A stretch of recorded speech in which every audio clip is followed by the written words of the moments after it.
आमचे महाराष्ट्र प्रदेश काँग्रेसचे नवनियुक्त अध्यक्ष माननीय हर्षवर्धन सपकाळ साहेब यांच्या आदेशानुसार संपूर्ण महाराष्ट्रात जिथे महानगरपालिका आहेत, नगरपालिका आहेत, झेडपी आहे, अशा सर्व ठिकाणी त्या जिल्हाध्यक्षांना प्रशासकीय राजवटीच्या विरोधात धरणे आंदोलन करण्यात सांगितलं आहे। याचं कारण असं आहे की आपल्या सर्वांना माहिती आहे की शेवटची निवडणूक ही 2015ला महानगरपालिकेची झाली होती।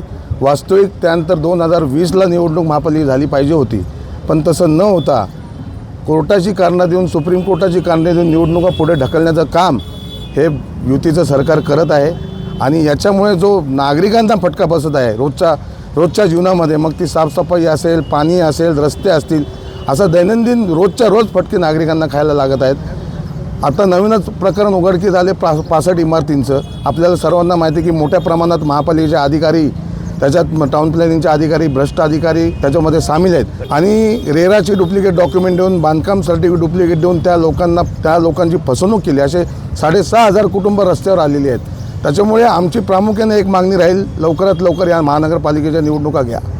दुसरी मागणी राहील की गेल्या 5 वर्षांमध्ये महापालिकेमध्ये झालेला जो भ्रष्टाचार आहे त्याची श्वेतपत्रिका महाराष्ट्र शासनाने काढावी आणि अशा भ्रष्टाचार अधिकाऱ्यांना, ज्यांना माज आला आहे, ज्यांची मुजोरी या महापालिकेत चालू आहे, त्यांना निलंबन करा। आणि महापालिकेचे प्रशासनाचे अधिकारी जितके आहेत, जे बाहेरून आलेले आहेत, जे बाहेरून आले फक्त AC केबिनमध्ये बसून काम करतात, अशा अधिकाऱ्यांना परत पाठवा, कारण ते काही कामाचे नाहीत।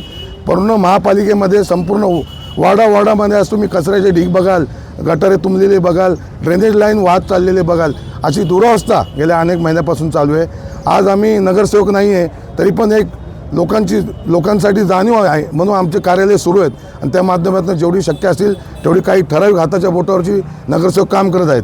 अन्यथा सगळीकडे महापालिकेमध्ये कामांचा बोजवारा उडाला आहे। त्याच्यामुळे महापालिकेच्या आमच्या आयुक्तांना विनंती असणार या माध्यमातून की जे भ्रष्ट अधिकारी आहेत त्यांना पाठीशी घालू नका, जे माजोडे अधिकारी आहेत त्यांना पहिले निलंबन करा आणि सगळ्यांना व्यवस्थित कामाला लावा, जेणेकरून महापालिकेची परिस्थिती सुधारेल।